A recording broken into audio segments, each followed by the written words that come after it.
میں اس کی بات سن کر حیران رہ گئی۔ میں نے کہا کیا بکواس کر رہی ہو؟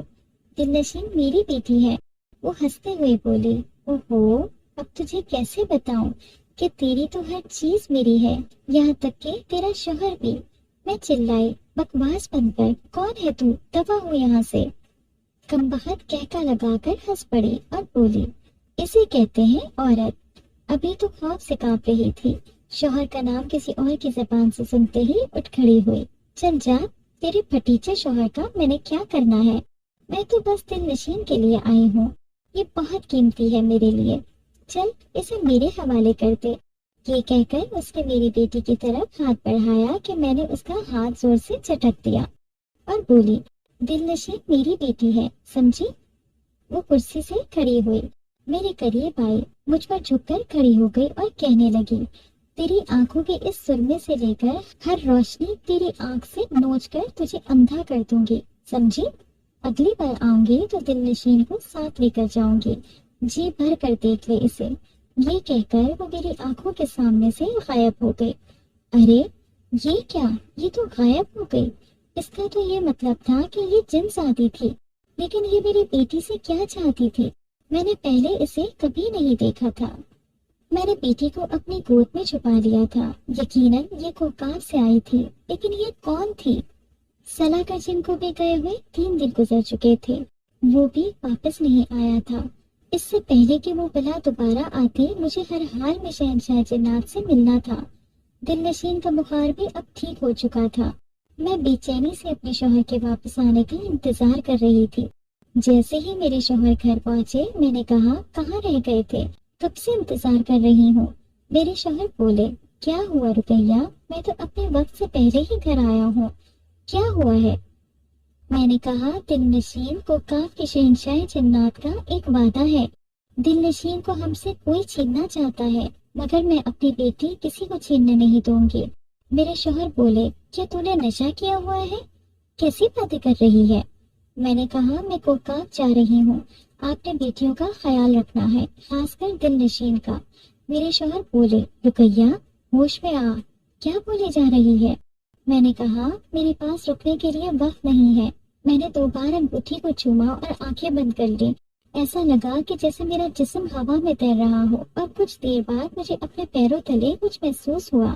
میں سمجھ نہ سکی اور اگلے ہی لمحے دھڑام سے زمین پر پڑی تھی۔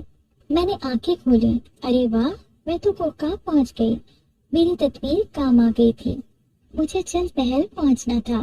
میں نے انگوٹھی کو چوما اور بولی، شہنشاہ کوکاف صلاح گرجین مجھ سے ملنے واپس نہیں آیا، میری مدد کریں۔ یہ کہہ کر میں محل کی طرف چل پڑی۔ شہنشاہ جنات اپنی آرام گاہ میں آرام کر رہا تھا، اچانک اٹھ بیٹھا۔ ملکہ آئینے کے سامنے کھڑی بناؤ سنگھار میں مصروف تھی، مسکراتے ہوئے بولے، کیا ہوا دلوں کے شہنشاہ، آپ بھی ڈرتے ہیں خواب میں؟ شہنشاہ جنات بولا، نہیں، ایک ضروری کام یاد آ گیا ہے۔ شہنشاہ جنات اپنے نرم اور آرام دہ بستر سے اٹھا اور باہر چل دیا۔ ملکہ بولی، آپ کئی دنوں سے کوکاک کے مسائل کو بہت زیادہ سن رہے ہیں، بہتر ہوتا کہ آپ آرام کرتے۔ شہنشاہ جنات بولا، آپ فکر نہ کریں ملکہ، میں بالکل ٹھیک ہوں، میں باغ میں ٹہلنے کے لیے جا رہا ہوں۔ یہ کہہ کر شہنشاہ جنات آرام گاہ سے نکل آیا اور باغ میں ٹہلنے لگا۔ ملکہ اپنے کمرے کی کھڑکی سے شہنشاہ کو غور سے دیکھ رہی تھی کہ اچانک ملکہ کی ملازمہ آئی اور بولی، ملکہ عالیہ، آپ کا خاص لباس تیار ہو کر آ گیا ہے، اس پر صرف ایک نظر ڈال لیں۔ ادھر ملکہ نے اپنا لباس دیکھنے کے لیے شہنشاہ سے نظریں ہٹائیں، ادھر ایک جن نے آ کر شہنشاہ کو بتایا، انسانوں کی دنیا سے ایک عورت آئی ہے۔ شہنشاہ جنات بولا، کسی کو کانوں کان خبر نہ ہو، اسے فوراً میرے کمرے خاص میں پہنچاؤ۔ یہ سن کر جن چلا گیا۔ ملکہ نے مڑ کر شہنشاہ کی طرف دیکھا تو شہنشاہ جنات باغ میں اسی طرح ٹہل رہا تھا۔